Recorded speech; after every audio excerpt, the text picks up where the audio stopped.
38장입니다. 욥기 38장 19절에서 38절까지요. 다 같이 한 음성으로 읽겠습니다. 시작. 어느 것이 강령이 있는 곳으로 가는 길이냐? 어느 것이 흑암에 있는 곳으로 가는 길이냐?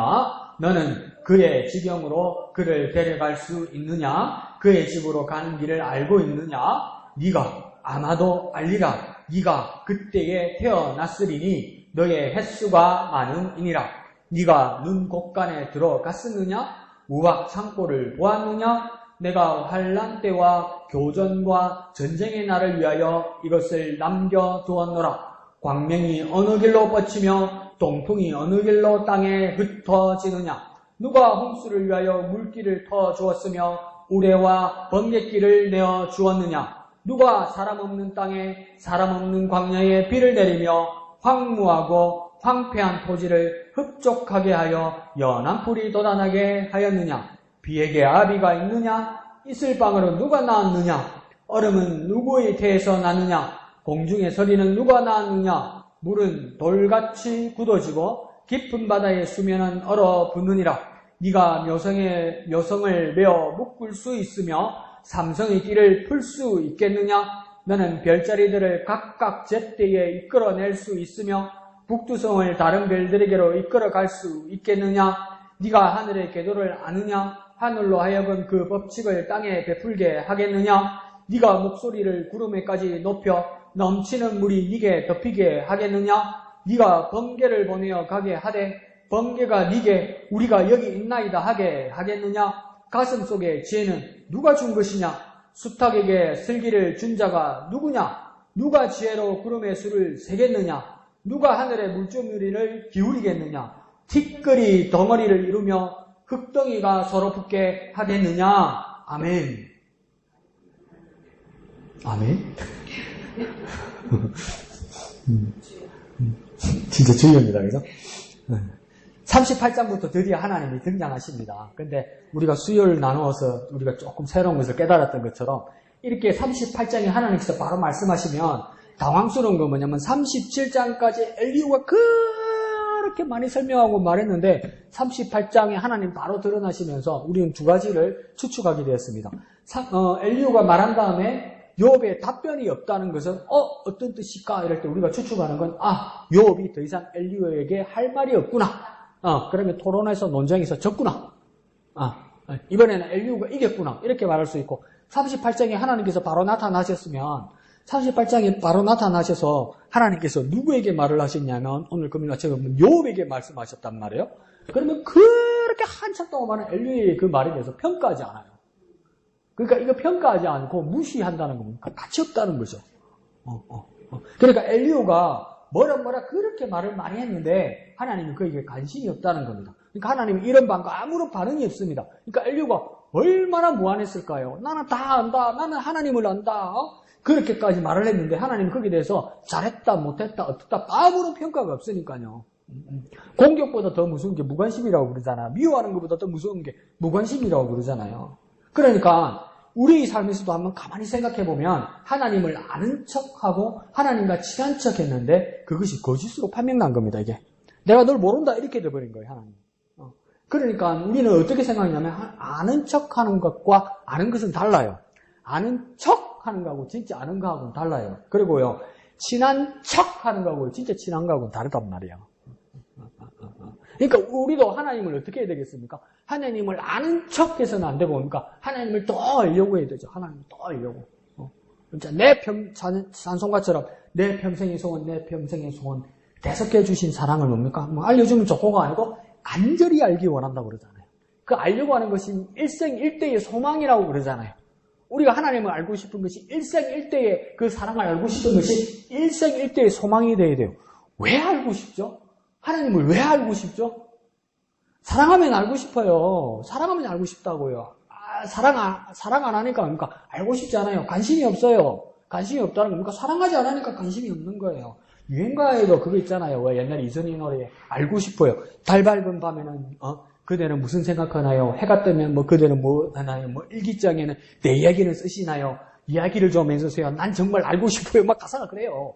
그 왜 알고 싶습니까? 사랑하니까 알고 싶은 거 아니에요. 우리도 하나님을 왜 알고 싶습니까? 알아서 엘리야처럼 자랑하려고 들면 그게 하나님을 향한 사랑이 빠졌기 때문에 하나님 거기에 대해서 아무런 가치도 안 준단 말이에요. 그리고 우리가 하나님을 사랑하고 하나님을 더 알려고 해야 된단 말이에요.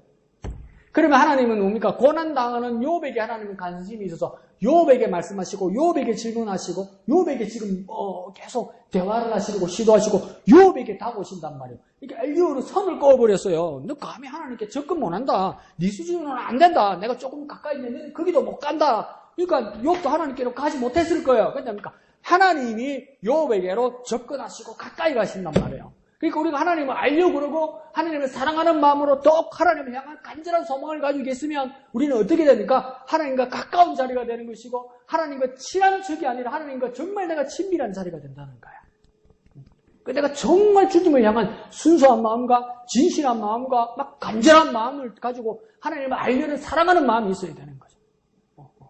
사랑하면 알려고 하는 겁니다. 그러니까 맨날 근데 그건 당황스럽긴 할 것 같아요. 그때 주기철 목사님 영화인가 옛날에 뭐 그랬을 거예요. 그게 이제 배역들이 이제 다 기독교인들 배우고 이랬죠. 그래가지고 주기철 목사님이 장로님들 데리고 이렇게 가서 어디 가서 갑자기 장로님 어느 장로님 기도 부탁드립니다 이러면 당황스럽거든. 목사도 당황스럽거든.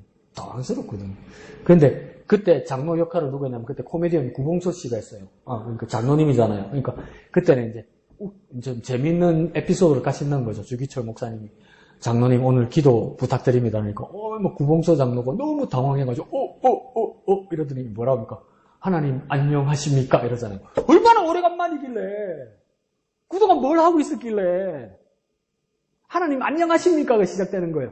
당황스러운 별의별 소리 다 나오죠. 나오긴 하는데 그것도 우리가 우스갯소리로 생각하면 우스갯 에피소드로 생각해도 그게는 어떤 의미가 있냐면 안녕하십니까 라고 말하는 건 뭡니까? 그동안 멀어져 있었고 그동안 떨어져 있었다는 뜻이죠. 그죠? 안녕하십니까 하는 뜻은 지금 만났다는 뜻이죠. 우리는 하나님 앞에 기도할 때 안녕하십니까 이런 기도가 되면 우리가 그러면 일주일 동안 뭐하고 사는 겁니까? 그러니까 정말 그러니까 친한 척하고 친한 거하고는 다르고요. 아는 척하고 아는 거하고는 달라요. 그러니까 우리가 날마다 정말 주님을 알려고 주님을 잘 알려고 더욱 주님을 알려고 사랑하는 마음으로 주님을 알려는 그 마음이 간절하시기를 예수님 이름으로 축복드립니다. 자, 38장이 처음 시작할 때는 뭐냐면 하나님께서 욥에게 질문하십니다. 근데 이 질문은 뭐냐면 욥은 하나님 앞에 질문을 받을 입장이 아니었고 이때까지 다 의문을 가지고 하나님은 왜 그러셨나? 하나님 어떤 분이실까? 왜 나한테 이러실까? 막 질문이 계속 쌓였잖아요. 욥이. 그러면 욥이 먼저 질문하고 욥이 먼저 의문을 가졌기 때문에 하나님이 38장에 처음 나타나셨으면 하나님 뭐 하셔야 됩니까? 답하셔야 되죠. 욥이 먼저 의문을 가지고 질문하지 않았습니까? 하나님은 대답하셔야 하지요. 그런데 하나님 어떻게 하십니까? 욥의 질문에 질문을 더하십니다. 욥의 질문에 하나님은 질문을 더하세요. 그러니까 우리가 한번 가만히 생각해보면 우리가 간절히 하나님 앞에 기도했는데 하나님이 나타나셨어요. 그런데 하나님의 응답이 뭐냐면 하나님 우리에게 요구하시는 거예요. 그럼 얼마나 우리가 당황스러울까요? 하나님 나는 이게 필요합니다. 하나님 나는 이게 부족합니다. 하나님 내게 이걸 주십시오. 이랬는데 하나님 우리에게 나타나서 뭐라냐면 이거 해다오, 이거 해다오, 이거 해다오 이러면 얼마나 우리가 당황스러울까요? 그런데 우리가 자꾸 기도하는데 응답받지 못하고 아직도 기다리고 있다고 하는 많은 기도들이 보면 욥기 38장을 보면 우리 다 응답받은 거예요. 왜 그랬습니까?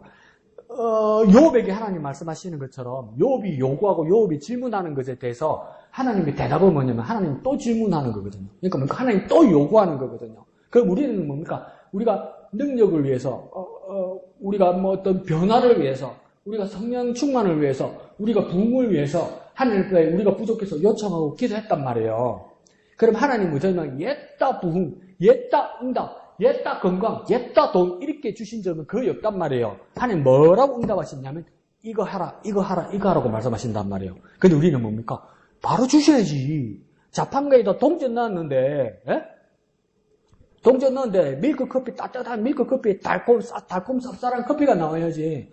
커피 씨앗 너무 환장하겠지. 발짝 뛸 일이죠. 근데 하나님 요청하시고 요구하신다는 거예요. 요 내용을 보면.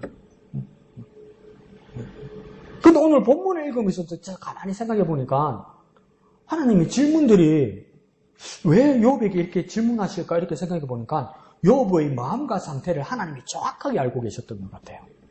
그러니까 욥이 이렇게 질문하면서도 질문하는 이유도 나중에 잘 모르고 자기 마음 상태도 잘 모르는데 하나님은 욥의 마음의 상태를 정확하게 아시는 것 같아요. 그러니까 욥이 질문한 이유는 근본적으로 궁금한 게 아니었어요. 그러니까 하나님은 욥에게 말씀하시면서 뭐라고 생각하는 거냐면 정작 네가 원하는 것인지 네가 원하는 것이 무엇인지 솔직하라는 거예요.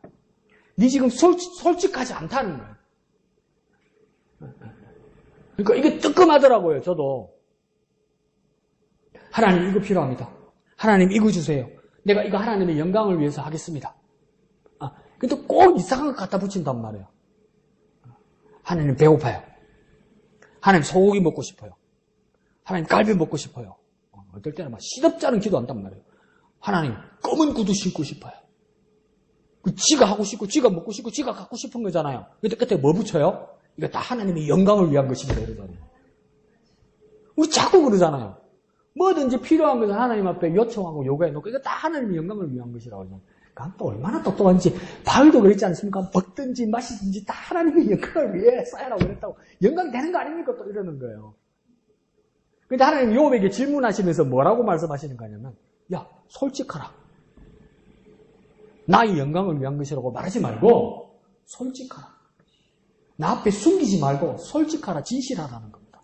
우리도 하나님 앞에 기도할 때 뭔가 말이 안 되는 것 같고 뭔가 부끄러운 것 같고 뭔가 누구한테 공개하기도 부끄러운 내용들도 우리는 뭡니까? 하나님 앞에 은밀한 점을 보시는 하나님 앞에 기도할 수 있습니다. 그때는요 솔직해야 돼요.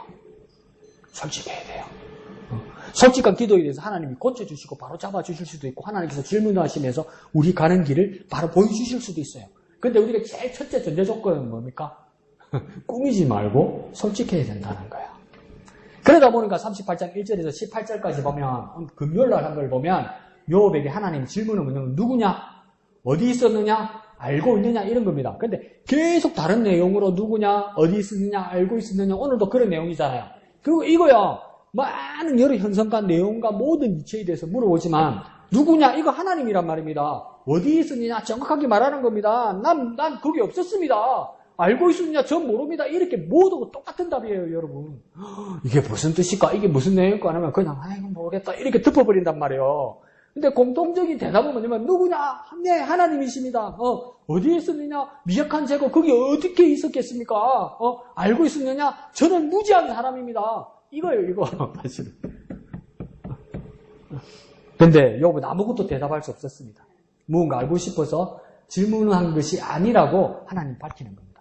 알고 싶고 궁금해서 네가 질문한 거 아니다 이 말입니다. 자, 그러면서 오늘 19절에 보면 하나님 이렇게 말씀 시작합니다. 어느 것이 광명이 있는 곳으로 가는 길이냐? 어느 곳에 흑암이 있는 곳으로 가는 길이냐? 이죠. 광명, 흑암 여기에 대해서 물어보죠. 이게 광명, 경기도 광명시 아닙니까? 강남구 옆에 광명시. 버스 타고 가거나 뭐 KTX 타고 가면 가지겠네? 근데 이건 뭐냐면 하나님께서 두 개의 갈림길에서 어느 곳이 가는 길인지 하나님께서 욥이 결정해서 말해보라고 이야기하는 겁니다. 광명이, 흑암이 그 방향을 알고 네가 분간하고 있는지 물어보는 겁니다. 천지가 시작될 때 빛이 있으라 이렇게 하나님 말씀하실 때 넌 그때 어디 있었냐고 물어보는 거예요. 지금이라도 시작되기 전에 그 태초와 시작되던 그 창조의 시작에 언제고 어느 지점이고 어느 방향으로 빛이 흐르고 어느 길로 흑암이 가리워졌든지 그 방향이라도 네가 정확하게 말하지 못할지라도 손가락질이라도 해보라고 이야기하는 거야. 그리고 강명과 흑암을 말하니까 그러니까 시작과 끝이 어딘지 말해보라고 이야기하는 거예요. 이 시작과 끝이 어디라고 말해보라고 이야기하는 거예요. 불교 불경에서도 금강경이라는 불경이 있습니다. 그 금강경이라는 불경에서 어떤 뜻이 나오냐면 찰나란 말이 나와요. 찰나. 근데 우리는 그냥 쓰죠. 쓰니까 쓰는데 이 찰나란 말에서 이게 뭐냐면 이 소리가 언제인지 한번 보세요. 이 소리가 언제 났는지. 이 소리가 언제 났습니까? 지금 났다고 이야기하잖아요. 어떻게 지금입니까? 지금이라고 말하는 순간 과거인데. 그래서 그게 찰나예요. 찰나는 정말 짧은 시간인데도 뭡니까? 지금을 잡으려 해도 잡을 수 없는 시간이란 말이에요. 그러면 하나님께서 광명과 흑암이 어디에서 시작되었고 흑암의 자리로 어디로 끝나는지 네가 손가락으로 한번 가르쳐보라고 그러면 이렇게 말하는 순간 흘러서 없단 말이야. 저기 끝이라고 하면 저기 어디요? 여기 지금은 빛인데 이렇게 말하는 거야. 네 능력으로 어떻게 분간하고 네가 가지고 있는 지식으로 그것을 어떻게 경계선을 낳겠느냐 이렇게 물어보는 거예요. 네가 할 수 있느냐? 이거 뭡니까? 어떻게 말하는 게 아니고 난 모르겠다고 이야기해야 되는 거죠. 20절에는 뭡니까? 너는 그의 지경으로 그를 데려갈 수 있느냐? 그의 집으로 가는 길을 알고 있느냐 이래요. 지경은 뭡니까? 그 한계의 경계선을 알고 있느냐? 그 집은 뭘 말하는 걸까요? 처소, 저장소, 시작점으로 데려갈 그 가는 길을 알고 있느냐 이러잖아요. 그러니까 네가 인도자가 될 수 있느냐? 네가 안내자가 될 수 있느냐? 이렇게 물으시는 거예요. 이렇게 물으시는 건 뭡니까? 하나님은 혹시나 하시는 것이 아니라 네가 모른다는 것을 인정해라 이 말이에요. 누구는 알고 있을 것인데 내가 어떻게 더듬으면 어느 흔적이라도 찾을 건데 이렇게 말하지 말고 확실하게 말하라는 거예요. 뭡니까? 모른다고 말하라고 이야기하는 거예요. 모른다고 인정하라고 이야기하는 거예요. 21절에는요. 네가 아마도 알리라. 네가 그때 태어났으리니 그 횟수가 많음이니라. 어떻게 합니까? 모르죠. 그때 태어났다고요? 어디 태어났습니까? 안 태어났지. 네? 안 태어났지. 못 태어났지. 천지 시작될 때 우리 제일 위의 조상 아담도 안 태어났는데 네? 네가 태어났다는 거니까 하나님 어깃장 낳는 겁니다. 여호와한테 지금. 네가 그렇게 잘났고 네가 그렇게 억울하니까 네가 억울하다고 이야기하고 네가 다 맞다고 이야기하는 거 보니까 네가 뭘 말 알고 정말 오래전에 네가 태어났는가 보다. 태어났지? 이렇게 물어보는 거예요. 할 말이 있어야죠. 그리고 뭐랍니까? 너의 횟수가 많음이니라. 횟수가 많지 않아요. 그만큼 오래 살지 않았어요. 그러면요, 다 알고 있고, 그때도 계시고, 그 횟수가 오래일 뿐만 아니라 영원하신 분은 누구뿐입니까? 하나님 뿐이라는 것을 깨달아야 한다는 거예요. 더 쉽게요, 알고 계시고, 그때도 계시고, 앞으로도 영원히 계실 하나님이라는 것을 깨닫고 인정하라는 겁니다. 알고 계시고요, 그때도 계시고요, 앞으로도 계실 영원하신 하나님. 여기서 찾아내는 건 뭐냐면 다른 거 없습니다. 영원하신 하나님. 우리와는 전혀 다른 영원하신 하나님. 이걸 발견하는 겁니다. 영원하신 하나님. 뭘 알아야 될까? 그때가 언제일까? 횟수는 몇 년을 말할까? 뭐 영원히 못 풉니다, 이거. 그렇게 풀면 안 됩니다. 영원하신 하나님. 자, 22절부터는 이제 과학적으로 말하는 것이 아니라 당시 사람들이 이해할 수 있도록 문학적이고 때로는 신화적인 방법으로 표현합니다. 그리고 우리도 말하면 전설적인 이야기 있잖아요. 그러니까 우리 막 얼토당토 하는 소리 할 때 뭐라 하니까 이 귀신 씨나라 까먹는 소리 하고 있네 이러잖아요. 근데 그냥 우리 간섭적으로 이야기하잖아요. 귀신 씨나라 까먹는다는 말은 어떤 말일까요? 생각 안 해봤죠? 자, 나눠서 얘기해봅시다. 귀신이 있고요. 씨나락이 있고요. 씨나락이 있고요. 그 다음 누가 까먹는 짓을 하는데 그게 옳지 않은 짓이다 이 말이겠죠. 근데 뭐냐면 가운데 씨나락이란 말은 뭐냐면 가을에 추수를 해서 곡식을 추수를 해서 가장 괜찮은 곡식들은 뭡니까? 손대지 않는 거예요. 모아두는 거예요. 뭘 위해서요? 다음에 봄에 벽시에서 모내기 하려고요. 그러니까 그 당시에는 뭡니까? 봄에 그 보릿고기 와서 굶어 죽을지언정 이거 손 안 됩니다. 왜요? 이거 손대가지고 이거 먹어버리면 한 해 그냥 농사 하나도 못하고 영원히 죽는 겁니다. 참지도 못하고 아무것도 뿌리지 못하니까. 그래서 진짜 이건 안 건드리는 겁니다. 이게 씨나락이란 말이에요. 씨나락. 절대 손대면 안 된다는 거예요. 죄송합니다. 사람이라는 짐승이면 절대 손 안 된다는 거예요. 사람이라는 이치가 생각이 있고 윤리가 있고 도덕이 있는 사람이면 이거는 훔쳐가거나 이걸 까먹거나 이걸 밥에 먹는 인간은 없단 말이에요. 근데 누가 한다는 겁니까? 귀신 같은 놈은 한단 말이에요. 귀신같이 정신 나간 놈들은 한단 말이에요. 그게 뭡니까? 떨토당토 않는 소리를 한다 때 귀신 씨나라 까먹는 소리 하고 있네 이 말입니다 이게. 근데 우리 아무 생각 없이 딱 붙이고 귀신 씨나라 까먹는 소리 하고 있네. 무슨 뜻인지 모르고 근데 그냥 관습적으로 해버리는 거죠. 그래도 그게 무슨 뜻인지 서로 통하죠. 어떤 뜻으로 이야기한다는. 근데 이게 뭡니까? 여기 성경에 나오는 말도 아니고 영적인 말도 아니잖아요. 근데 그냥 우리가 얼토당토하는 말이라고 쓰면 다 통하는 말이잖아요. 이 당시에도 어떤 거냐면 그 신화적인 해석이라고 할 때 신화적인 말이라고 할 때 다른 종교나 다른 문화에 가지고 있는 것들 있잖아요. 그런 말들도 그러니까 성경에 가치 문화적 이해를 위해서 쓰여져 있다는 겁니다. 그러니까 우리 뭐랍니까? 10년 감수했네 이러잖아요. 그거 어디서 쓰는 겁니까? 절에서 쓰는 말이에요. 그리고 우리가 또 어떤 말 씁니까? 엉망진창을 만들어 놓고 막 여기서 막 싸우고 막 뒤집어엎고 이러면 뭡니까? 아이고, 이 집이 완전 아수라장이 됐네 이러잖아요. 아수라장 불교에서 말하는 지옥입니다. 그래서 불교 지옥이 됐네 그 뜻이 아니잖아요. 그죠?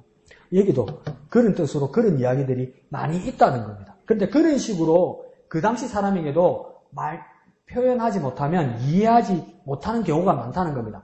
더 근본적으로 말하면 하나님의 진리를 완전하게 날 것으로 하나님 것으로 표현하면 지금도 우리는 이해할 수 없는 게 정말 많다는 겁니다. 하나님 그대로 보여주시면 우리 이해하지 못하는 게 너무 많다는 겁니다. 그래서 뭡니까? 사람의 이해 방식으로 다시 변조하고 재해석해서 알게 된다는 겁니다. 그러면 또 어떤 사람은 저한테 딱 이럽니다. 그거 성령으로 하면 깨달을 수 있다고. 성령께서 말씀하시면 깨달을 수 있다고. 근데 가만히 보세요. 그게요. 내 수준 안에서 깨달아지는 거예요. 성령으로 깨닫는다고 해서 영어 성경책 펴놓으면 성령으로 얼얼얼 방귀도 하면 그거 보여요? 한글 성경책 보세요. 한국 사람이. 그 어떤 사람들 그때도 한번 말씀드렸을 거예요. 신학생인데 뒤에서 저한테 그랬더니 어느 교회 어느 기도원 가서 왜 그러니까 그 교회 목사님은 한글 성경책 딱 펴가지고 마태복음, 요한복음 딱 펴면 만약에 찬송가가 은혜가 풍성한 하나님을 믿는 자 한 사람 이렇게 읽어지잖아요. 근데 우리 교회 목사님은 이 성경책을 이 말씀을 방언으로 읽는다는 거예요. 그래서 뭡니까? 얼랄랄랄랄랄랄랄랄 이러니까 은혜가 됐네. 누가 은혜가 되냐? 방언도 알아들으라고 통역하는 판에 다 통역하고 다 번역된 거 한글로 돼 있으면 한글로 읽어야지. 정신을 못 차리는 거예요. 전도사고 목사인데도 정신을 못 차리는 거예요. 뭡니까? 성령으로 깨닫는다는 것도 무슨 뜻입니까? 다 내 수준 안에서 내가 알고 있는 안에서 틀리지 않게 깨닫게 해주신다는 말씀이에요. 그러니까 오늘 여기서 하나님께서도 말씀하시는 22절 이후로의 말씀도 뭡니까? 그런 여러 가지 이야기들이 있는 거예요. 그러니까 22절에 뭡니까? 말씀 보십시오. 눈은 곳간이 있고 우박은 창고에 있는 거로 표현하는 겁니다. 눈이 곳간에 있습니까? 창고에 있습니까? 우박이 창고에 있습니까? 그렇게 쌓이고 그렇게 모여있다고 표현을 해야 사람들이 알아먹는단 말이에요. 하나님이 그렇게 우화적으로 말을 해줘야 어떻게 모여있다가 어떻게 쏟아지는구나 이렇게 알 수 있단 말이에요. 이건 과학도 아니고 뭡니까? 우화적으로 이야기하는 거란 말이에요. 23절에는요. 이것을 모아두고 쌓아둔 이유는 환난과 전쟁 때에 그것을 위해서 그러니까 사태와 사고로 안 그러면 우연이나 자연재해로 보이는 그것에서 사람들은 우연히 일어난 것이다. 이거는 사태다. 이거는 사고다. 어떻게 이런 일이 일어날까? 사람들이 그렇게 말할 때 하나님이 뭐라고 하냐면 너희들은 그렇게 말하지 말고 이것이 다 하나님의 계획과 하나님의 실행과 심판과 형벌에 하나님의 손길을 보라는 겁니다. 그러면 여기서 중요한 건 뭡니까? 창고를 찾거나 곳간을 찾는 것이 중요한 것이 아니라 뭡니까? 하나님의 손길을 보라는 겁니다. 하나님께서 운행하시고 하나님께서 유를 가지고 하나님께서 여기서 일하고 계시는 하나님의 손길을 느끼라는 겁니다. 또 그러면 하나님 또 손 찾고 난리다. 하나님의 뜻을 발견하라는 겁니다. 하나님이 어떻게 하시는지 이해하라는 겁니다. 그리고 24절에서는요, 광명을 말하죠. 여기서 광명은 뭡니까? 번개를 말하는 거고, 동풍은 뭐냐면 그 당시에 이스라엘에서, 이 중동지방에서 동쪽 아라비아에서 불어오는 뜨거운 바람이 있는데 이 바람이 얼마나 뜨겁고 건조한지 이거 한번 불어가면 농사들 다 망치는 거예요. 그러니까 완전 재앙을 말하는 거죠, 재앙. 그럼 이 광명은 뭡니까? 번개를 말하는 거죠, 번개. 그런 것들을 말하는 겁니다. 25절에는요, 홍수의 사건을 가지고 어떻게 표현하냐면 쏟아지는 물도 길을 따라 흐르고 눈 깜빡할 찰나에서 왔다가 사라지는 우레, 천둥, 번개 이 모든 빛도 우연이나 관측이 불가해 보이지만 하나님 눈에는 다 보인다는 거예요. 하나님이 손으로 다 만들어 놓았기 때문에 하나님이 만들어 놓은 길로 다 오고 가고 사라진다는 거예요. 우리는 어디로 가서 어디로 가는지 번쩍했는데 없다 그러고 이게 번개 번쩍했는데 니 봤나? 그러니까 나는 봤다는데 나는 안 봤다 그러고 사람은 그리밖에 안 된단 말이에요. 그렇게 관측할 수 없는데 그 왔다가 사라지고 또다시 일어나는 그 모든 일들이 사람들이 볼 때는 놀랄 일이고 우연이고 도무지 알 수 없는 길들이지만 하나님의 눈에는 다 보이고 하나님의 손으로 만드신 것이기 때문에 하나님이 정해놓은 길을 따라 왔다가 사라지는 거란 말이에요. 그러니까 여기서 뭘 말하는 겁니까? 하나님의 눈, 하나님의 귀 다 있다 이렇게 말해야 되는 거예요. 세상 사람들이 말할 때 우연이라고 말하는 거 그것은 하나님의 계획 가운데 있다는 거예요. 그러니까 사람들이 우연이라고 말하는 이유는 뭐냐면 우리가 한계를 가지고 있기 때문에 우연이라고 이야기한단 말이에요. 그러니까 우연이라 말은 무슨 뜻입니까? 사람이 좀 정직해지자고요. 우연이라 말은 뭡니까? 잘 모르겠다는 뜻이에요. 잘 모르겠다는 뜻이에요. 그런데 그걸 우연이라 쓴단 말이에요. 사람의 한계라는 거예요. 그럼 우리는요, 전능하신 하나님이 계획을 가지고 계시다는 것을 우리가 알아야 된다는 거예요. 전능하신 하나님은 계획 가지고 계시다. 하나님은 계획을 가지고 계시다. 그러니까 우리의 모든 삶과 사태, 사고, 사건이라고 보이는 이 모든 것이 뭡니까? 하나님의 계획 안에 있다는 거야. 그러니까 우리의 모든 고난, 기쁨, 슬픔, 소위 희노애락, 축복과 어려움, 이 모든 것이 뭡니까? 하나님의 계획 안에 있다는 거예요. 하나님의 계획 안에 있으니까 결국은 선한 것으로 이끄시겠죠. 그러니까 하나님의 눈, 하나님의 계획을 보라 이 말이죠. 자, 26절에는요. 사람 없는 땅에도요. 사람 없는 광야에도 하나님 뭐합니까? 비를 내리십니다.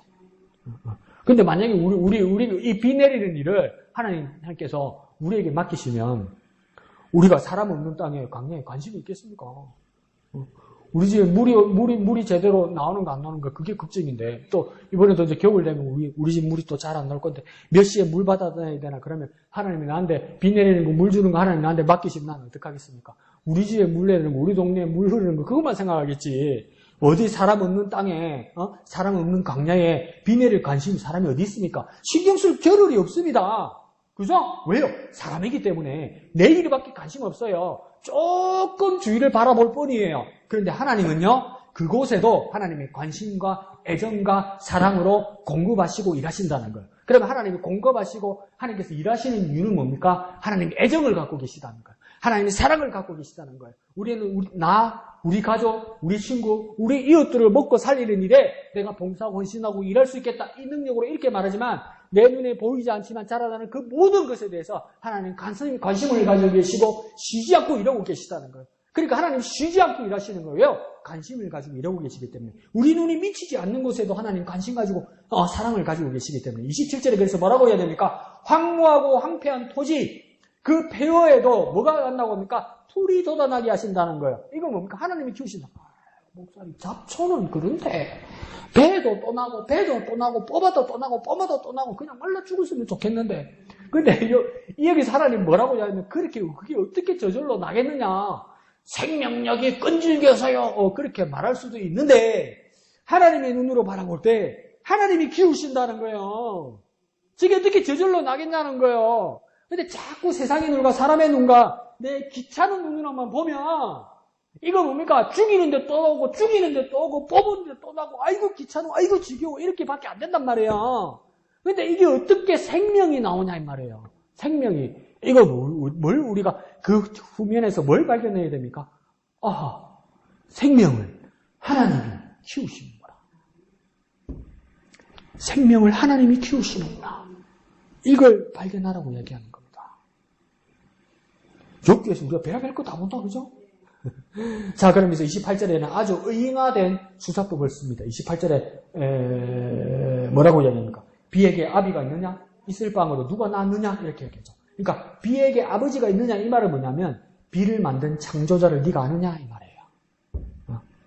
그리고 있을 방으로 누가 낳았느냐? 어머니처럼 말하는 거죠. 그죠? 품고 사랑으로 생산한 자가 누군지 아느냐는 거예요. 그러니까 비를 품고 사랑으로 생산한다고 이야기하니까 이 말이 뭐겠습니까?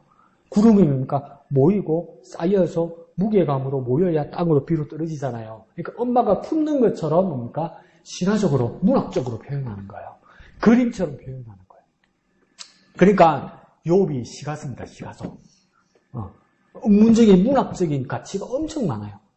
그렇게 표현하는 겁니다. 그래서 그러면 그 아버지처럼 그 어머니처럼 그것을 낳고 그것을 만드시고 또한 그것을 품고 그것을 내리게 하시고 그것을 변화되게 하시고 성장하게 하시고 모이게 하시는 이가 하나님임을 그 마음과 그 품과 그 손길을 다 이해하라 이 말입니다. 세계를 이치와 법칙과 지혜로만 알 것이 아니라 여기서 뭘 말하는 겁니까? 하나님의 마음을 깨달아라 이라는 겁니다. 하나님이 천지를 창조하셨을 때 정말 그러니까 이 석학들이 그러니까 이 당시에는 이 사람들이 우주의 원리를 이 정도로 밖에 표현을 못하고 많이 알지 못했단 말이에요. 그런데 21세기가 와서 우레가 만들어지는 거, 번개가 치는 거, 눈과 비가 내리는 거 물어보면 웬만한 거 중고등학생도 대답 다 할걸요, 이제. 여기는 대답 못하지만. 그럼 21세기에 하나님께서 뭡니까? 또 다른 거를 우리에게 질문하실 수도 있어요. 근데 이 당시에 이걸 다 표현 못했잖아요. 그죠? 그래서 어떤 사람들은 어떻게 또 이상하게 표현하냐면 이 시대에, 우리 시대에 하나님께서 이렇게 질문하셨으면 우리는 다 대답할 수 있다 이렇게 말을 해요. 근데 하나님은 알고 있느냐, 모르고 있느냐보다 더 중요한 것이 아니라 세상을 이치와 법칙과 지혜와 과학으로만 알 수 있는 것이 아니라 하나님의 마음을 깨달으라는 겁니다. 어떤 현상으로 어떤 기후와 어떤 자연 현상이 일어난다는 것을 알면 참 지혜롭고 지식이 있고 똑똑한 사람인 건 맞는데 그러면 나 하나님이 이 천지를 이렇게 운행하고 지은 목적의 하나님의 마음을 알아야 된다는 겁니다. 그래서 이게 뭡니까? 28절에 아버지의 마음이고 어머니의 마음이라는 거예요. 어느 놈의 자식이 요즘은 뭡니까? 학교에서 다 급식이 나오지만 옛날 중고등학교 때 점심 도시락, 저녁 도시락 싸가는데 어느 놈의 자식이 점심 도시락, 저녁 도시락 열어보면서 뭡니까? 이 밥은 탄수화물이 얼마고 칼로리가 얼마고 뭐 염도가 얼마고 그렇게 말하는 놈이 어디 있습니까? 엄마가 차려준 밥과 반찬을 보면서 엄마가 철딱선이 있는 놈은 엄마가 새벽에 일어나서 밥을 준다고 참 고맙다. 오늘은 내 입에 맞는 반찬 엄마가 준비해가지고 엄마는 그럼 오늘 김치하고 그냥 신김치하고 밥하고 먹겠네. 마음을 아는 거 아니에요. 마음을. 이 이치와 법칙과 과학을 아는 것도 중요하지만 그와 더불어 무엇입니까? 하나님의 마음을 깨닫는 건 뭡니까? 성경에밖에 없습니다. 천지 창조 가운데서 하나님의 마음을 깨닫는 방법은 말씀밖에 없습니다. 그러므로 우리는 말씀으로 천지 창조에서 하나님의 마음을 깨달아야 됩니다. 한번 해볼까요? 하나님의 마음을 깨달아야 합니다. 하나님의 마음을 깨달아야 합니다. 그러니까 우리가 이 주위를 돌아보고 자연과 모든 환경과 이치를 바라보면서 예쁘다, 귀엽다, 놀랍다, 신기하다. 그거 정말 좋은 거죠. 그래서 그 더 깊이 들어가서 우리는 뭘 깨달아야 됩니까? 하나님의 마음을 깨달을 수 있어야 돼요. 하나님의 마음까지 바라봐야 돼요.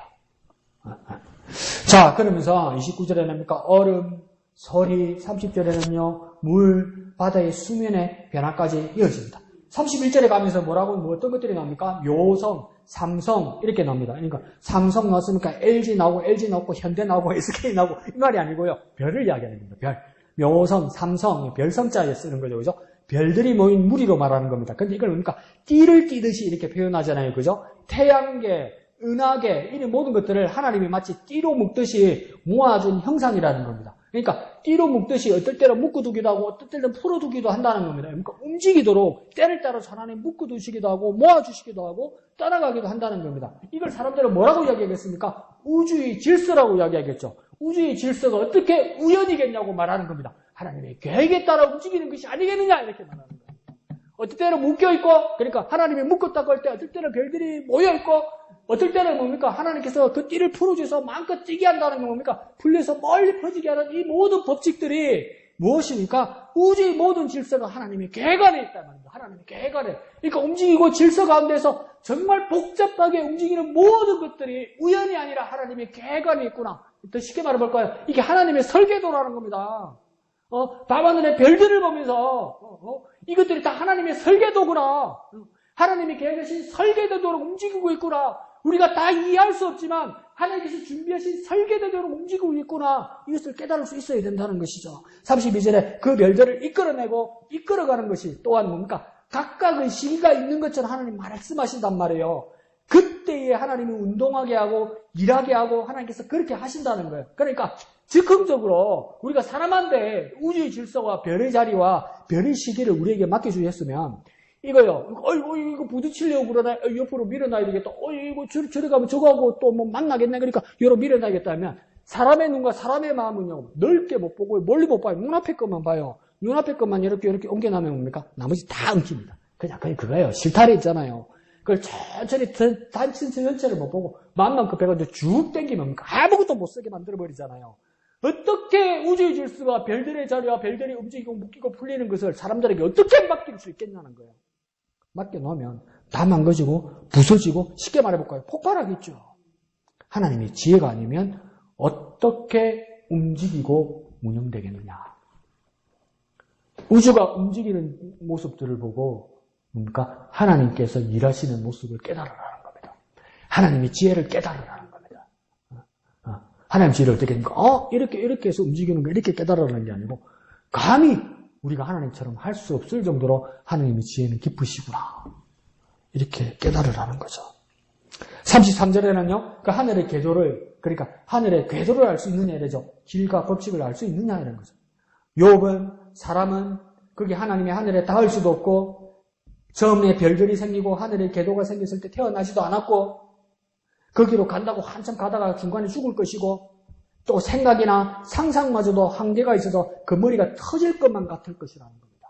그러니까 내가 할 수 없다는 이것만이라도 깨달아야 한다는 거죠. 내가 모른다는 것을 깨달아야 된다는 거죠. 내가 할 수 있는 일이 아니라는 걸 깨달아야 된다는 거죠.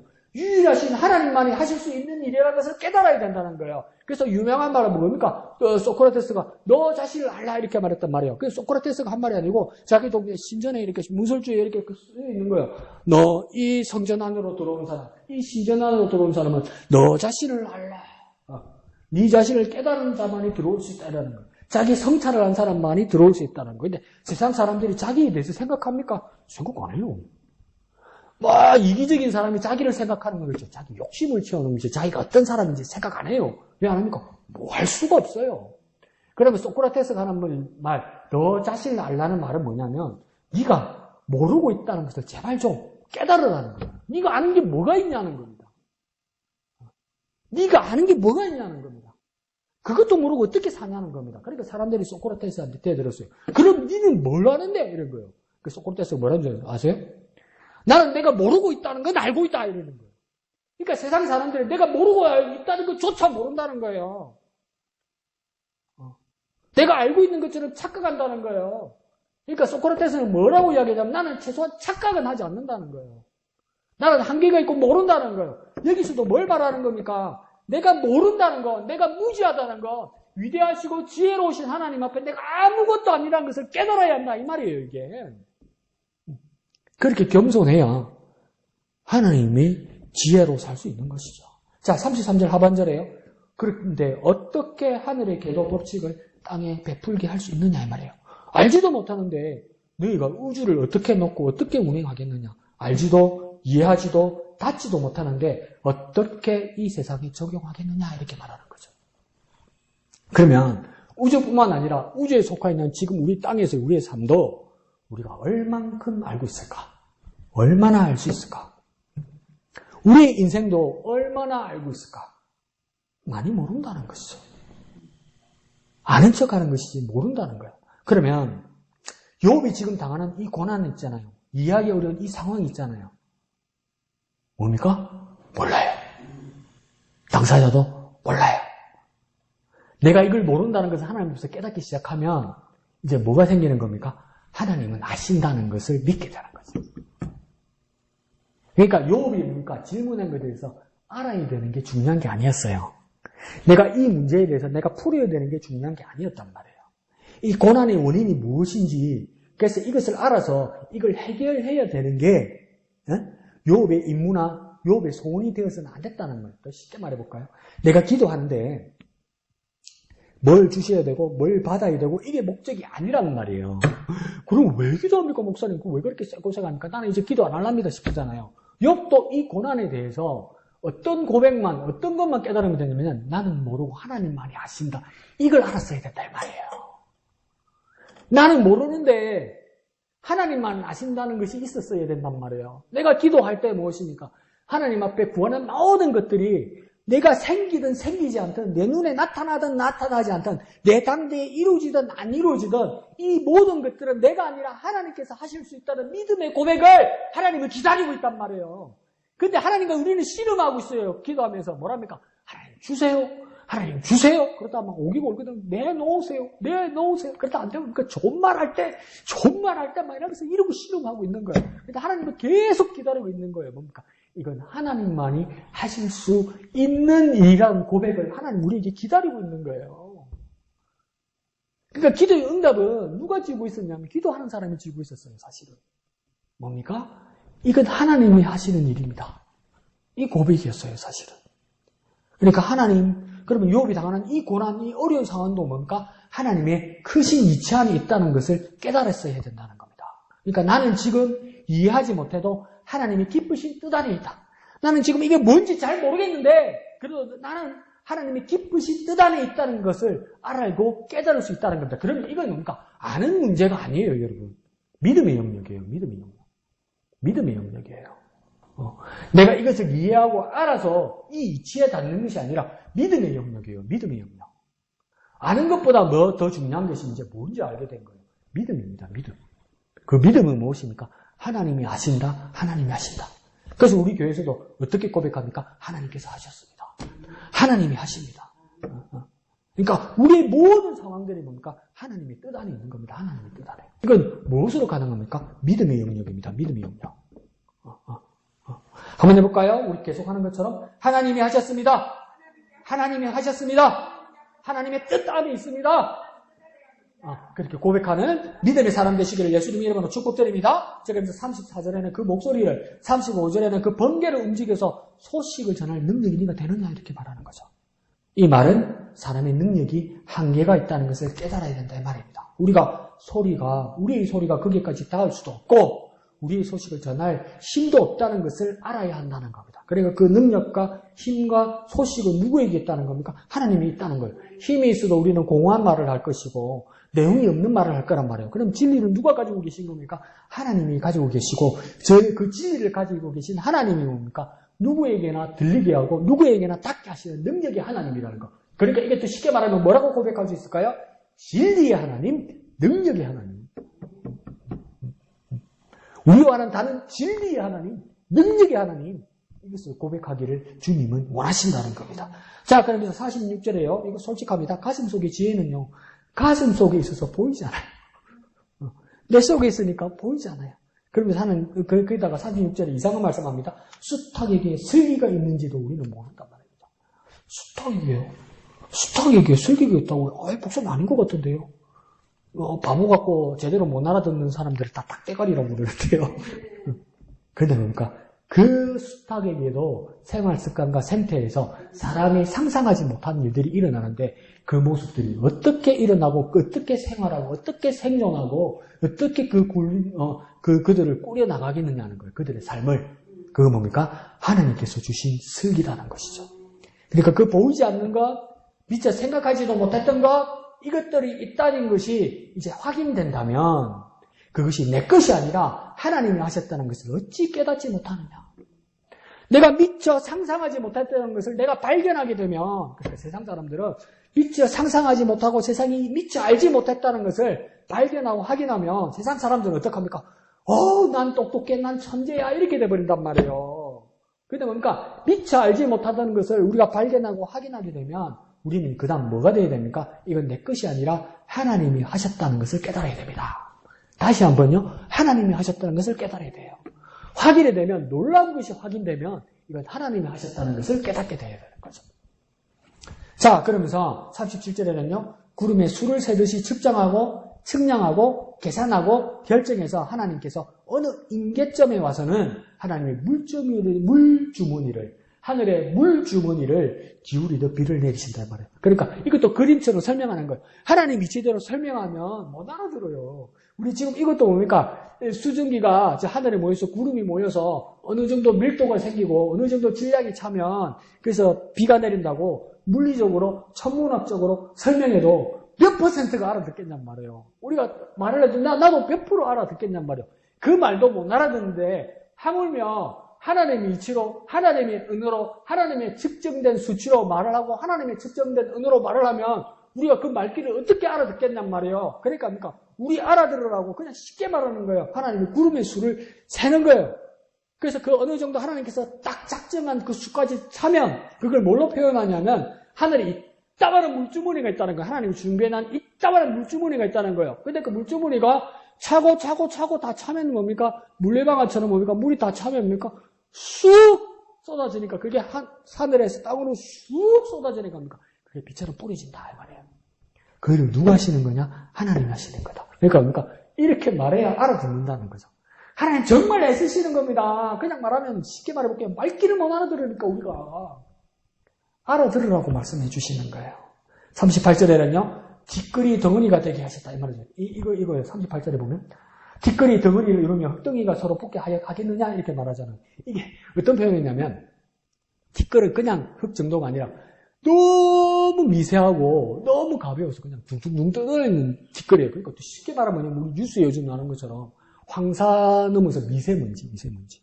이 먼지가 그냥 공중이 떠다닐 만큼 가벼운데 이 뒷글들을 뭡니까? 이 흙덩이들을 덩어리가 되게 하셨다는 거예요. 하나님. 그러니까 뭔가 하나님의 능력으로 하나님 손에 이걸 모았다는 거예요. 그러니까 이 미세먼지도 모으면 덩어리가 되겠죠. 근데 사람의 능력으로 모을 수 없으니까 흙이 안 되는 거예요. 근데 과학자들은 뭘 모을 수 있겠죠. 근데 하나님은 하나님의 손으로 이것을 모아서 그다음 어떡합니까? 비를 내렸다고 이야기하잖아요. 그러니까 이 흙들을 비를 내려 모았다는 뜻은 뭐겠습니까? 그거하고 똑같은 거예요.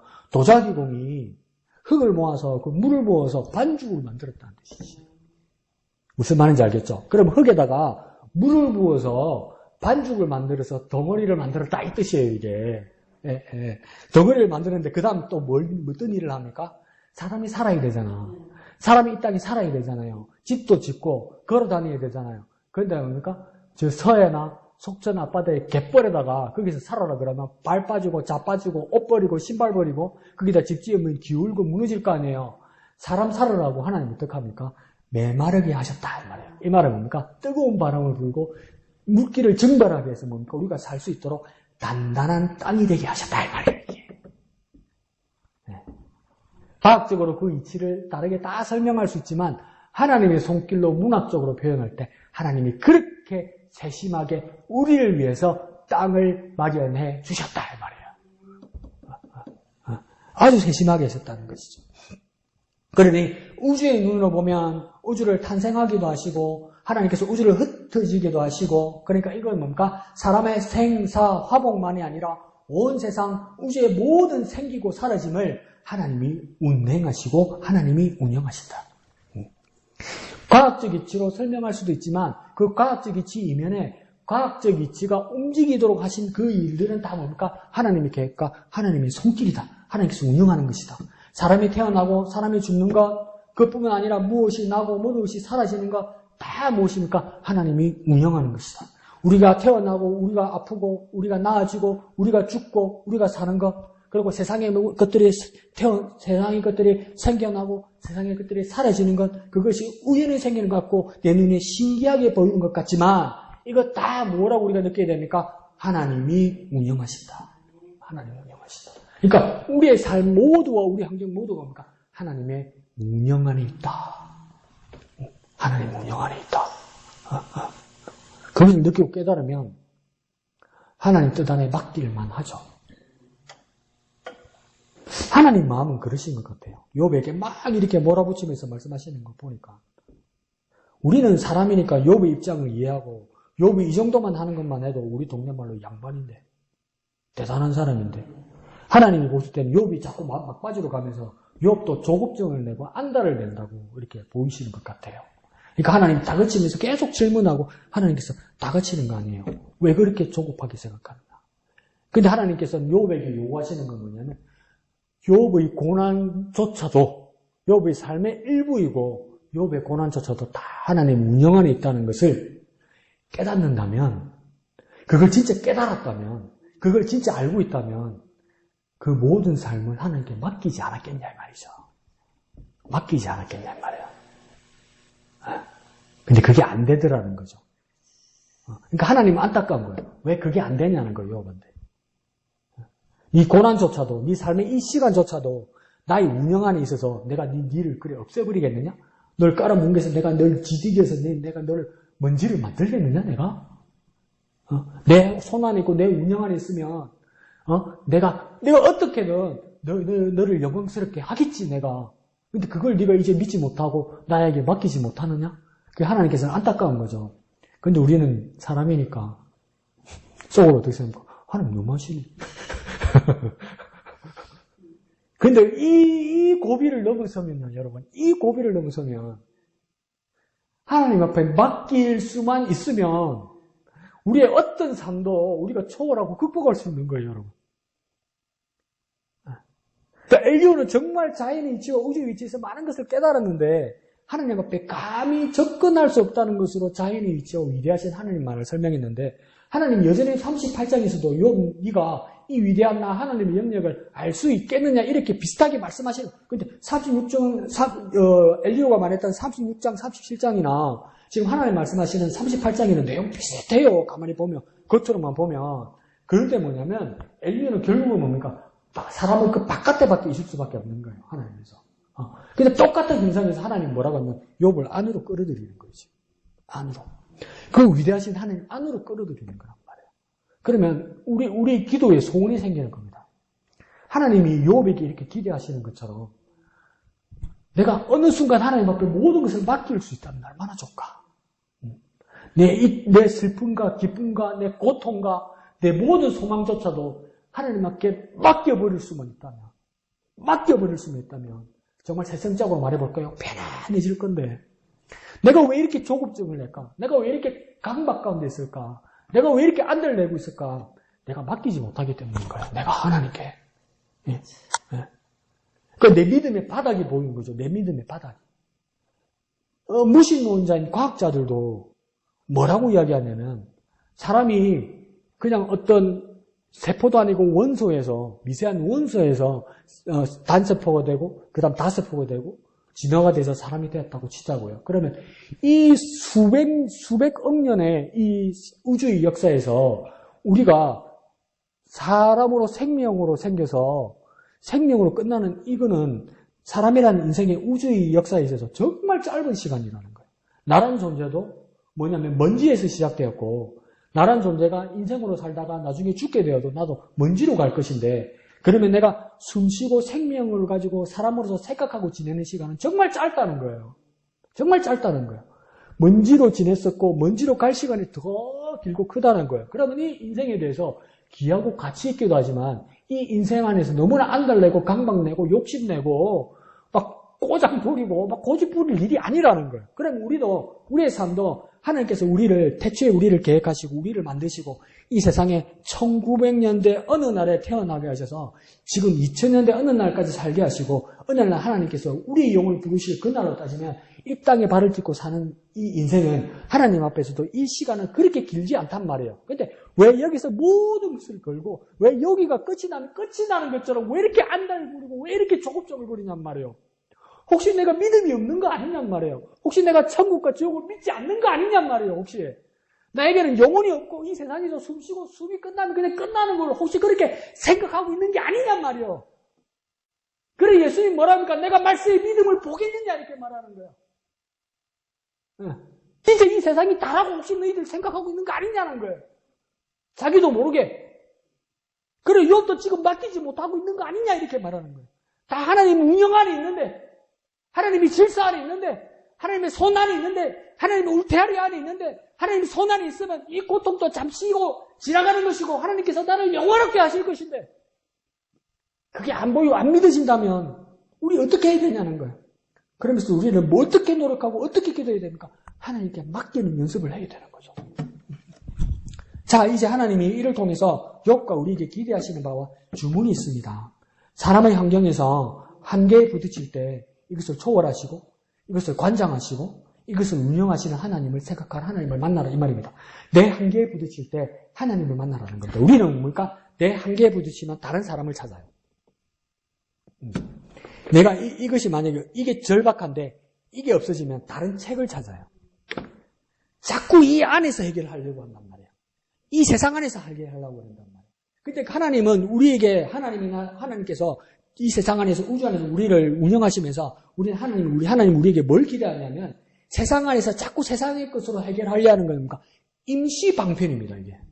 임시 방편이에요. 그렇잖아요. 이것도 사라질 거잖아요. 그런데 하나님께서 우리에게 기대하시는 건 뭐냐면 사람의 한계에서 위대하신 하나님을 생각하라는 겁니다. 사람의 환경에서 하나님께로 고개를 돌리라는 겁니다. 생각과 관심과 얼굴을 하나님께로 돌리라는 겁니다. 세상에서 하나님께로 돌리라는 겁니다. 하나님을 보라는 겁니다. 하나님을. 이 한계에서 영원하신 위대하신 하나님을 발견하라는 겁니다. 하나님을 만나라는 겁니다. 그래 우리가 한계를 가질 때 우리는 뭐 해야 됩니까? 하나님을 생각해야 됩니다. 하나님을 만나야 합니다. 하나님을. 우리가 고난 가운데 있을 때, 우리가 한계 가운데 있을 때, 우리 숨이 턱에 찰 때 하나님을 생각하고 하나님을 만나야 돼요. 하나님 그걸 기대하신다는 거예요. 한번 해볼까요? 하나님을 생각하라. 하나님을 만나라. 하나님을 생각하라.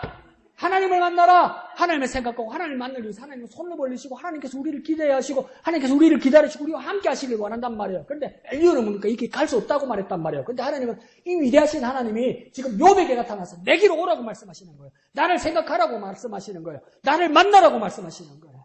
이 생각과 마음과 눈이 하나님을 향하라는 거죠. 그러니까 지금 여기보다 조금 더 높게, 조금 더 깊게, 조금 더 넓게 하나님의 눈으로 볼 수 있음을 소망하라는 거예요. 하나님의 눈으로 볼 수 있도록, 하나님의 눈으로 볼 수 있도록, 하나님의 마음을 발견할 수 있도록 제발 하나님께 얼굴을 돌리라고 말씀하시는 것이죠. 사람의 한계에서 하나님의 무한하심으로 전환하라는 겁니다. 그러니까 사람의 한계에서 하나님께로 바꾸라는 거예요. 하나님께로 바꾸라는 거예요. 하나님께로 방향을 돌리라는 거예요. 더 쉽게 말할까요? 하나님께로 바꾸라는 겁니다. 하나님께로 바꾸라는 거예요.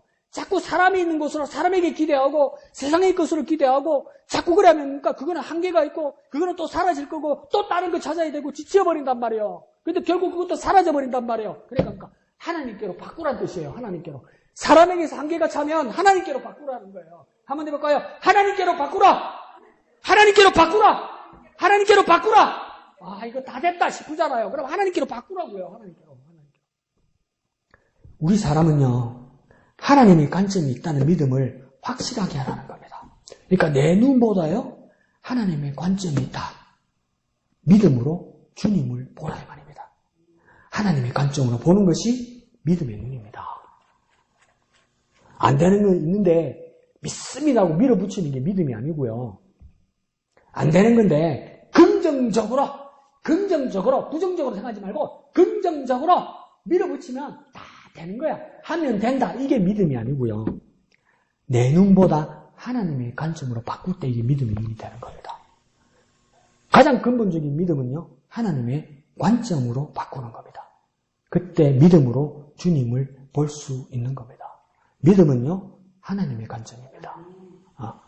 그 하나님의 관점으로 나아가는 저와 여러분 되시길 부탁드립니다. 믿음은 하나님의 관점이다. 믿음은 하나님의 관점이다. 그래서 그 하나님의 관점으로 우리의 생각과 우리의 마음과 우리의 눈과 우리의 얼굴을 돌려서 승리하는 저와 여러분 되시기를 거룩하신 예수님의 이름으로 축원드립니다. 다 같이 찬송하신 후에 기도하도록